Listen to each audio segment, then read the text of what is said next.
지난주에 저희가 신앙생활 하면 어떠한 단어가 떠오르시나요? 이렇게 생각해 봤고요. 기쁨을 주제로 말씀을 나눴습니다. 그런데 여러분, 이렇게 신앙생활을 하면 떠오르는 단어들도 있지만 우리가 신앙생활을 하는 데 있어서 정말 큰 영향을 미치는, 아주 강력한 영향을 미치는 정말 중요한 질문이 있다라는 것을 아십니까? 그 질문이 바로 교회란 무엇인가? 라는 질문입니다. 교회란 무엇인가? 이 교회란 무엇인가? 라는 질문의 대답이 우리 신앙생활에 끼치는 영향은 정말 너무나 큰데요. 우리 교회란 무엇인가 생각하기 전에 쉽게 한번 집을 생각해 볼게요. 집은 어떤 곳이지 하면 이렇게 첫 번째 대답하는 그 대답들이 다양할 것입니다. 집은 쉬는 곳이야. 무조건 쉬는 곳이야. 그런데 만약에 이렇게 생각하시는 분이 집에 갔는데 막 일이 이렇게 항상 쌓여 있죠. 쌓여 있다 그러면 마음이 힘든 거예요. 집은 쉬는 곳인데 내가 집에서도 편하게 쉬지 못하나, 이런 불편한 마음이 들 겁니다. 집은 맛있는 음식을 가족과 함께 먹는 것이지, 그러면 맛있는 음식이 떨어지고 좀 가족이 모여서 맛있는 음식을 함께 먹는 것이 집인데, 이렇게 가족들과, 그래서 식구잖아요. 그런데 이 식구들이 잘 모이지 못하면 그게 또 마음이 힘들 거예요. 집은 가족과 함께 대화하는 곳이지. 그러면 이렇게 답을 했다면 이분은 어떤 때 제일 힘들까요? 대화가 단절됐을 때. 좀 마음을 나누고 소통하고 싶은데 대화가 단절되면 힘들 겁니다. 집에 대해 생각하는 것이 내가 그 집에서 생활하는 데 영향을 끼치는 것처럼 교회에 대한 질문도 동일해요. 교회란 무엇인가? 이 질문은 신앙인이라면, 그리스도인이라면 반드시 해야 되는 질문이고, 이 질문에 대한 답이 앞으로 내가 신앙생활을 하는데 아주 중대한 영향을 끼친다는 것입니다. 교회란 무엇입니까? 함께 울고 함께 즐거워하는 곳, 또 비빌 언덕이 되어주는 곳, 언제든지 가서 울 수 있는 곳, 아버지 품, 여러 가지 대답이 있지만 어디에서 답을 찾아야 할까요? 성경이 말하는 교회란 무엇인가, 이걸 우리가 알 필요가 있다는 것이에요. 그래서 성경은 교회를 무엇이라고 이야기하냐, 그 첫 번째 대답이 부르심을 받은 자들의 모임입니다. 교회는 건물이 아니라 부르심을 받은 자들의 모임이라고 성경은 알려줍니다. 오늘 읽은 그 말씀은 아니지만 고린도전서 1장 2절 말씀에 이 내용이 잘 나오는데요. 제가 이 말씀을 읽어드리겠습니다. 하나님의 뜻을 따라 그리스도 예수의 사도로 부르심을 받은 바울과 형제 소스데네는 고린도에 있는 하나님의 교회, 이렇게 하나님의 교회 한 다음에 그 교회가 어떠한 곳인지를 이야기합니다. 고린도에 있는 하나님의 교회, 곧 그리스도 예수 안에서 거룩하여지고 성도라 부르심을 받은 자들과, 이렇게 이야기해요. 그래서 교회는 부르심을 받은 자들의 모임입니다. 교회는 어떤 건물이 아니라 이 세상으로부터 하나님께서 부르신 자들의 모임이라는 것을 우리가 알 수 있죠. 이게 왜 이렇게 중요할까요? 교회가 은혜 받는 곳이라고 대답할 수도 있고, 우리가 언제든지 가서 안길 수 있는 아버지 품이라고 이야기할 수 있는데, 성경이 이야기하는 교회는 가장 먼저는 세상으로부터 하나님께서 부르신 자들의 모임이다라는 이 내용이 왜 이렇게 중요할까요? 우리가 부르신 자들의 모임이라는 것은 누가 계시다라는 것을 의미합니까? 불러주신 이가 계시다. 그래서 하나님의 주도권을 이야기합니다. 그러니까 이게 우리의 신앙생활에 영향을 주는 것이 무엇일까요? 내가 일어나서 내 발과 내 힘으로, 내 의지로 내가 결단하고 다짐하고 조금 불편하더라도 교회 가야지, 예배드리러 가야지, 여러 가지 다짐을 할 수 있지만, 이게 내가 다짐하고 내가 결단해서 내가 가는 것이 아니라 교회는 하나님께서 불러주셨다라는 것이에요. 나를 불러주신 이가 내 의지나 내 결단이 아니라 누가 불러주신 거예요? 하나님이 불러주셨다라는 사실입니다. 교회는 하나님의 주도권을 인정합니다. 그 사실이 우리의 신앙생활에 영향을 미치는 중요한 사실이 있습니다. 내 옆에 있는 분도, 우리가 함께 예배드리는 한 명 한 명이 모두 다 누가 불러주셨다라는 것입니까? 하나님께서 지명하여 불러주셔서 함께 예배 드릴 수 있게 되었다라는 사실이에요. 이 사람도 부르셨을까? 정말요, 하나님? 부르신 건 맞습니까? 착오가 있는 거 아닙니까? 이런 질문 할 수 있잖아요. 우리 아이들이요, 예전에 제가 주일학교 섬기다 보니까 전도하자 하니까 전도하고 싶은 얘와 전도하기 싫은 얘가 있대요. 얘는 교회 오면 안 된대요. 그게 무슨 말이야? 얘는 안 돼요. 안 돼요. 전도사님, 목사님 안 돼요. 이러는 거예요. 이게 내가 데리고 간다라는 뜻이 강한 거 아닙니까? 우리 어린 아이들의 마음이니까 당연히 10분 이해되지만 우리는 이 교회라는 정의가 하나님이 불러주셨다. 이것을 인정할 때에 이 사람도 교회 다니네. 이 사람도 예배드리는 카메라에 딱 잡히네 했을 때에 우리의 마음 가운데 누굴 생각해야 되는 겁니까? 하나님께서 불러주셨다. 우리 모두 다 공사 중이지. 우리 모두 다 하나님의 큰 용납과 용서하심을 받은 사람들이지. 나를 불러주신 것처럼 죄악 덩어리요 흙 덩어리인 나를 불러주신 것처럼 이 사람을 위해서도 예수님께서 십자가에 달려 죽으셨고 예수님의 그 모든 생명을 십자가에 던지셨고 그래서 예수님의 피값으로 하나님께서 불러주신 한 사람이라고 생각했을 때 우리가 바로 내 감정에 반응하는 것이 아니라 하나님이 불러주셨지.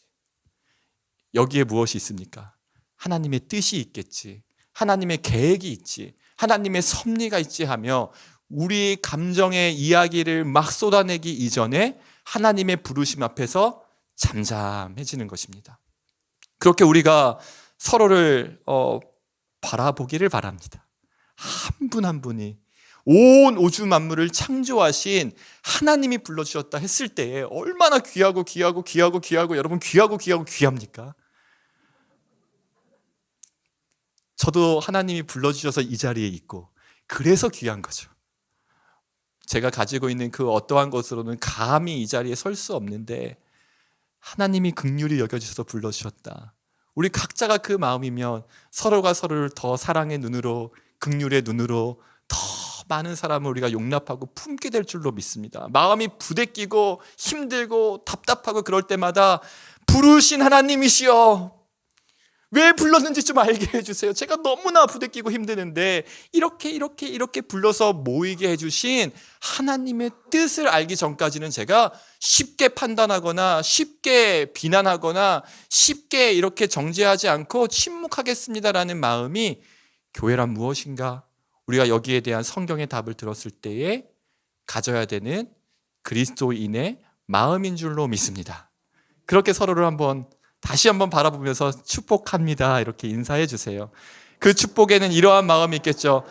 하나님께서 불러주신 당신을 하나님께서 주도권을 갖고 하나님의 계획과 섭리와 뜻 가운데 오늘 이 자리에 불러주신 당신을 축복합니다. 정말 존귀한 분이십니다. 오늘 예배를 드리시는 좌우에 계신 분을 그렇게 바라봤다면 이제 예배를 마치고 다락방 예배를 모일 때에도 나는 6월 달에 다락방 시작했는데 아직까지 이해가 되지 않는 사람이 있다 했을 때 오늘 이 마음, 하나님 부르신 목적이 있지, 뜻이 있지, 인간의 생각과 하나님의 생각이 얼마나 차이가 큰지, 얼마나 그 지혜의 차이가 큰지 나는 지금 잘 알 수 없는데 왜 이렇게 좀 잘 안 맞지? 왜 이렇게 좀 불편하지? 왜 이렇게 조금 힘들지 했을 때에 내 감정은 그럴 수 있지만 우리가 신앙을 갖고 하나님의 부르심의 뜻이 있겠지 하고 그 뜻을 함께 기대하면서 알아가는 은혜가 있기를 바랍니다. 두 번째 우리가 생각해야 될 것은요, 부르신 이가 하나님이시라면 하나님께서 부르신 존재의 목적과 이유가 있다라는 것이에요. 이게 내가 이렇게 손들고 왔으면 너 왜 왔냐 이렇게 나에게 물어볼 텐데 부르신 이가 하나님이시라면 이 질문은 누구에게 해야 되냐면 하나님께 해야 되는 질문입니다. 하나님 우리를 왜 부르셨죠? 그 대답이 사도행전 15장 14절 우리가 읽은 말씀입니다. 하나님이 처음으로 이방인 중에서 자기 이름을 위할 백성을 취하시려고 부르셨다라는 뜻이에요. 하나님이 처음으로 이방인 중에서 자기 이름을 위하여 백성을 취하시고 그래서 우리를 부르신 이유는 자기 이름을 위하여 하나님의 이름을 위하여 하나님의 영광을 위하여 우리를 불러주셨다라는 것입니다. 이게 왜 중요할까요? 주일 예배가 되기 전에 제 마음 가운데 제일 많이 들었던 생각은 뭐였냐면, 하나님 오늘 꼭 필요한 은혜를 주시옵소서. 제 기도에 완전 단골로 등장해요. 은혜 없이는 살아갈 수 없는 존재인데 하나님 오늘 때를 따라 꼭 필요한 은혜를 저에게 주세요. 이게 제가 주일 예배를 앞두고 또 말씀을 듣기 전에 항상 드리는 기도거든요. 하나님 은혜가 필요합니다. 은혜 받고 싶어요. 때로 마음이 낙심하고 힘들면 하나님 위로해 주세요. 하나님 지금 하나님의 위로가 필요합니다. 하나님 또 이 목회자로서 이 사명 감당할 수 있는 힘이 필요합니다. 이러한 기도를 많이 올려드렸거든요. 그런데 하나님께서 우리를 부르신 목적을 한 줄로 정리하셨습니다. 자기 이름을 위하여 부르셨다. 그러니까 다 사실 맞는 거예요. 은혜 받기 위해서, 위로가 필요해서, 좀 마음을 나누고 싶어서 하나님 주시는 힘이 다 맞지만 이게 우리 편의 이유라는 거죠. 그리고 그러한 우리의 인생을 하나님께 긍휼히 여겨주셔서 그 은혜 주실 줄 믿어요. 그러나 우리를 부르신 하나님께서 첫 번째, 저와 여러분에게 갖는 가장 첫 번째 존재 이유는 자기 이름을 위하여 부르셨다. 그래서 우리가 최근에 우리 또 담임 목사님께서 은혜 받았다라는 말도 우리가 좀 자중하자, 이러한 이야기 하시지 않으십니까? 거기에는 어떠한 의미가 있는 거예요? 사실 우리는 내가 은혜 받기 위해서, 내가 위로받기 위해서 내 만족과 내 어떤 목적과 내 이야기 좀 들어주세요, 나 좀 알아주세요 라고 모인 것이 아니라 하나님의 이름을 위하여 모였기 때문에 우리가 좀 그 부분도 이렇게 예민하게 한번 생각해 보자라고 말씀하시는 거 아닙니까? 오늘 우리는 하나님의 이름을 위하여 모였는 줄로 고백합니다. 이 고백이 정말 가슴 깊이 새겨질 뿐만이 아니라 실제 우리의 모든 대화, 사고 방식을 다스려 주기를 원합니다. 예전에 목사님께서 인용하신 책 중에 에고라는 적이라는 책이 있었잖아요. 그때 여기서 에고를 자기 자신이 가장 중요한 존재라고 믿는 건강하지 못한 믿음을 이야기하고, 이 에고의 지배 당하는 한 우리는 자유로울 수 없다라고 이야기했습니다.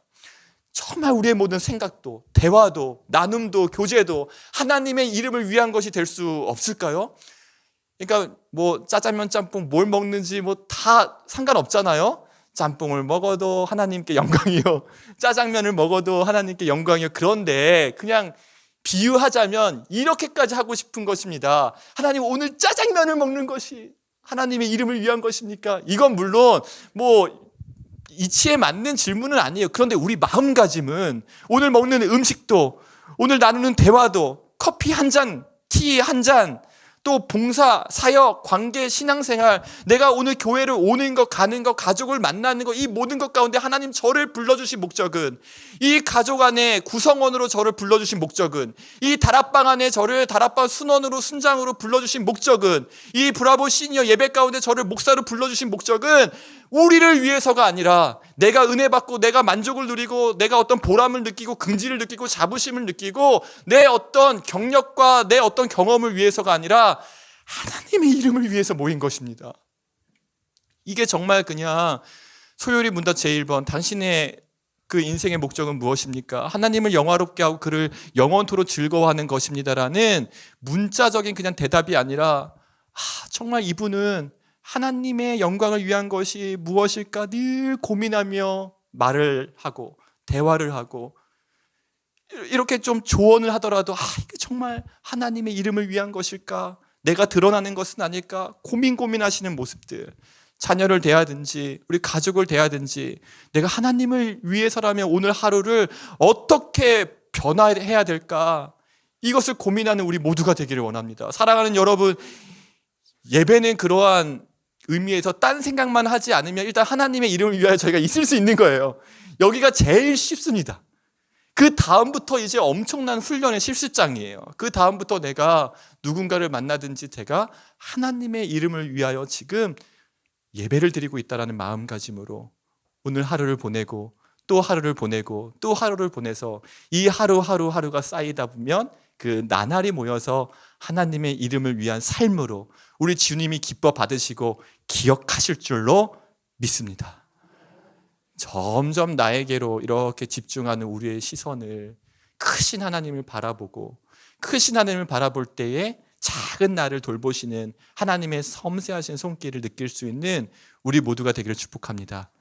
이제 실습장으로 가실 거예요. 다락방 예배 실습장입니다. 실습장이에요. 다락방 예배 마치면 또 더 큰 실습장으로 가실 거예요. 집으로 가실 거예요. 그래서 우리가 자꾸 모여서 이 힘을 받아야 돼요. 우리의 목적을 다시 한번 확인하고 나의 정체성을 다시 확인하고 막 이렇게 세상에 치였다가 막 내 옛자아가 막 살아났다가 여기 와서 다시 한번 정리하고 청소하고 말씀으로 정리하고 다시 또 실습장으로 가고 이 실습과 이 모든 시간들을 통해서 점점 예수님을 닮아가다 마지막 날에 그와 같을 줄 알게 되는 그 기쁨의 날을 누리게 될 줄로 믿습니다. 함께 기도하겠습니다.